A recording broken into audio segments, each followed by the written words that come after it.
வணக்கம்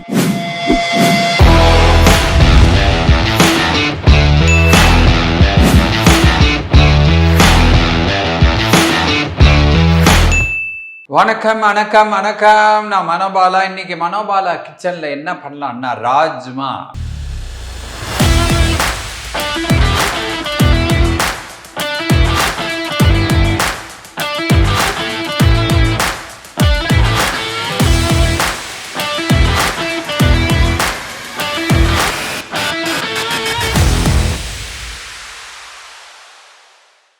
அப்படின்னு ஒரு நார்த் இந்தியன் டிஷ்ஷுங்க.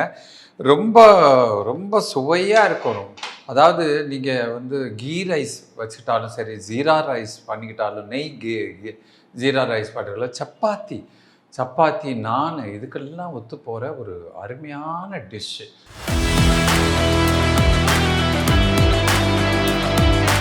இது வந்து சராசரியாக நார்த் இந்தியாவில் போனீங்கன்னா இது ரொம்ப சராசரி அண்ட் ஹைலி ப்ரோட்டீனுங்க. இதில் ரொம்ப ப்ரோட்டீன் இருக்குது. நான் இது கூட கொஞ்சோண்டு கருப்பு கொண்டக்கடலையும் சேர்த்துருக்கேன். அதுவும் சேர்ந்து வரட்டுமே அப்படிங்கிறதுக்காக. இது பாருங்கள், இது வந்து ஒரு அரை கிலோ கிட்டத்தட்ட ஒரு 400 கிராம் வந்து ராஜ்மாவை எடுத்து கொஞ்சம் மஞ்சப்பொடி, கொஞ்சம் நல்லா உப்பு போட்டு ஒரு 8-9 விசில் வச்சு வேக வச்சுருக்கேங்க. அப்போ தான் இது நல்லா வேகும். ஆனால் அதுக்கு முன்னாடி சோக் பண்ணுறது வந்து நீங்கள் வந்து கிட்டத்தட்ட 4-5 மணி நேரம் அது ஊற வச்சுக்கு சோக் பண்ணணும். அப்போ தான் வந்து அதை வந்து நல்லா அப்படி ஒப்பிட்டு நிற்கும். அப்போ வந்து இதை போட்டு ஒரு 8 விசில் 9 விசில் கொடுத்து எடுத்திங்கன்னா இந்த மாதிரி ஒரு அழகான, இங்கே பாருங்கள், இப்படி அமைக்கினா இப்படி பதிகிற மாதிரி ஒரு இது வரும். அது நசுக்கிறதுக்கு ஈஸியாக இருக்கும், சாப்பிட்றதுக்கு ரொம்ப சுவையாக இருக்கும். அண்டு வந்து ஒரு 4 தக்காளி அதை வந்து வெந்நீரில் போட்டு நல்லா கொதிக்கிற வெந்நீரில் போட்டு நல்லா கொஞ்ச நேரம் ஒரு 10 நிமிஷம் அது பண்ணிங்கன்னா அந்த தோலெல்லாம் உறிஞ்சிடும். அதை வந்து 4 தக்காளியும் மிக்சியில் போட்டு அடித்து வச்சுருக்கேங்க. அப்புறம் ஒரு வெங்காயம், இதில் நிறைய வெங்காயம் சேர்க்கக்கூடாது, அதுதான் முக்கியம். ஒரு வெங்காயம் நல்லா கட் பண்ணி சேர்த்துருக்கேன். கொஞ்சம் உப்பு, அப்புறம் ஜிஞ்சர் கார்லிக் பேஸ்ட் சேர்க்கலாம். நான் வெறும் ஜிஞ்சர் பேஸ்ட் தான் போடுறேன். அப்புறம் சீரகம், காஷ்மீரி மிளகாத்தூள், தனியாத்தூள், மஞ்சத்தூள், கரம் மசாலா, அண்டு வந்து இது வந்து சீரக பவுடர். அதோட 2 பச்சை மிளகாவை கட் பண்ணி வச்சுருக்கேங்க. கொஞ்சம் கொத்தமல்லி, கொஞ்சம் ஆயில், அவ்வளோதான். ஓகேங்களா? இதுதான் இப்போ செய்கிறது எப்படின்னு பார்ப்போம். அடுப்பை பற்ற வச்சுக்கலாம். இந்த கடாயில் கொஞ்சம் காயட்டும். ஏன்னா அதில் கொஞ்சமான ஈரம் இருந்துச்சுன்னா டப்புன்னு எண்ணெய் போடும்போது வெடிக்கும். அதனால் கொஞ்சம் காயட்டும். ஐ திங்க் காஞ்சிருச்சுன்னு நினைக்கிறேன். இதில் ஒரு 3 டேபிள் ஸ்பூன் கடலெண்ணெய், இது காயட்டும். வேறு இந்த கடுகு, பட்டை, லவங்கம் இதெல்லாம் போடவே வேணாம், ஒன்றுமே தேவையில்லைங்க. இதில் வெறும் சீரகம் போட்டு அப்படி தாளிக்கிற ஒரு ஐட்டம் தான். இந்த மசாலா ஐட்டம்னா இந்த பொடியெல்லாம் மசாலா இருக்கு இல்லையா, அந்த பொடி தான் இதுக்கு ஒரு ஃப்ளேவர் கொடுக்குறது. இப்போ வந்து இதில் கொஞ்சம் சீரகம், இதுதான் மெயினான ஒரு இது. சீரகம் வந்து உங்களுக்கு மருத்துவ குணம் கொண்டது. இப்போ கடலை இந்த மாதிரி வந்து ப்ரோட்டீன் இருக்கிறதா இருந்தாலும் இது ஜீரண சக்தி உடம்புல வந்து ரொம்ப ஹெல்த்து கொடுக்கறது, அதெல்லாம் அந்த பக்கம் வைங்க.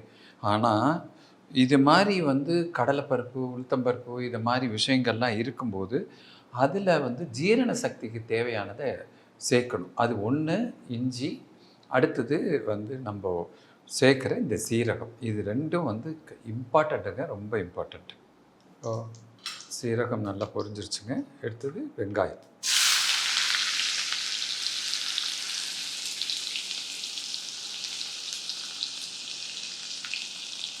இந்த வெங்காயம் வதங்கிறது ரொம்ப அப்படியே டிரான்ஸ்பரண்ட்டாக வெங்காயம் வேகணும்னு அவசியம் இல்லைங்க. கொஞ்சம் லேசாக ப்ரௌனிஷாக மாறினோன்னே நீங்கள் மற்ற வேலையெல்லாம் பார்க்கலாம். இப்போது இதில் நீங்கள் இஞ்சி பூண்டு பேஸ்ட் போடுறதா இருந்தால் போடுங்க. நான் வெறும் இஞ்சி பேஸ்ட் தான் போடுறேன்.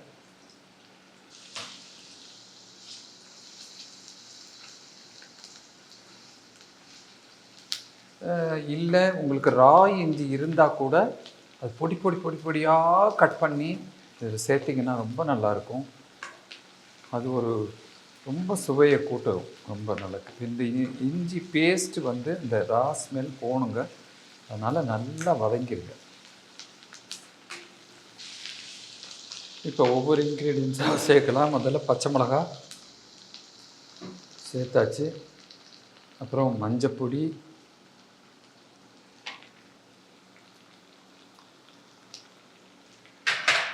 தனியாத்தூள், அப்புறம் கரம் மசாலா, சீரக பவுடர் அண்டு காஷ்மீரி சில்லி. இதுதான் அந்த கலரை கொடுக்குறது, அதுக்காக தான் இது. ஓகேங்களா?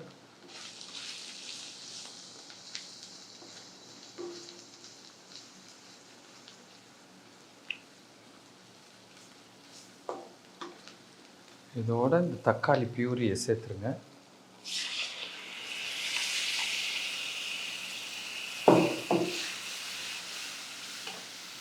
ஏற்கனவே அதில் உப்பு போட்டு வேக வச்சுருக்கோம், அதனால் பார்த்து உப்பு போட்டுக்கோங்க, ரொம்ப உப்பு போட்டுறாதீங்க, அப்புறம் டோட்டலாக கெட்டு போயிடும் டிஷ்ஷை.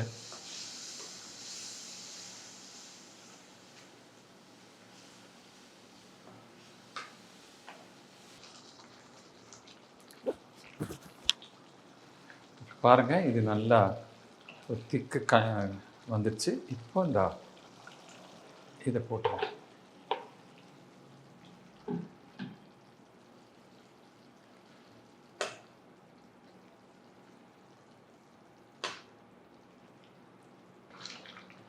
பாருங்கள், கொஞ்சம் கொஞ்சமாக அது திக்காயிரும், நீங்கள் வந்து இதுவாக இருக்கும். இதில் என்னென்னா, ராஜ்மா நல்லா வேக வச்சுட்டு நீங்கள் வந்து இந்த ஸ்மாஷர் வச்சு கொஞ்சம் ஒரு 4-5 தடவை ஒரு குத்திட்டேன்னு வைங்க, அதுவே இந்த ரொம்ப திக்காக வரதுக்கு இருக்கும். நான் அது எதுவும் பண்ணலை, பட் அது மாதிரி பண்ணிக்கிட்டிங்கன்னா கொஞ்சம் நல்லாயிருக்கும்.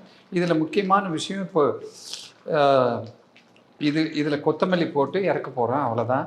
ஆனால் அதுக்கு முன்னாடி நல்லா இவ்வளோ துண்டு ஒரு பெரிய கேக்கு சைஸில் பட்டரையும் போட்டுருங்க, இன்னும் நிறைய டேஸ்ட்டு கொடுக்கும். இப்போ அவ்வளோதாங்க, முடிஞ்சிடுச்சு. Rajma with chapati, jeera rice, ghee rice, இதோடலாம் சாப்பிட்றதுக்கு என்ன நல்ல அருமையான ஒரு டின்னருக்கான உணவு இது. சூப்பராக இருக்கும், சாப்பிட்டு பாருங்கள். சாப்பிட்டு பார்த்துட்டு எப்படின்னு சொல்லுங்கள். அவ்வளோதாங்க. இதை பாருங்கள், இந்த கொத்தமல்லியை நான் அது மேலே தூவுறேன்.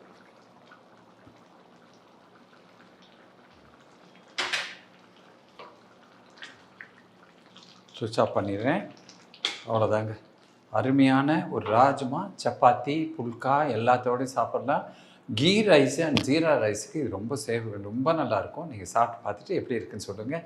மீண்டும் இன்னொரு டிஷ்ஷோடு உங்களை சந்திக்கிறேன். தேங்க்யூ. டில் தென் விடைபெறுவது மனோபாலா.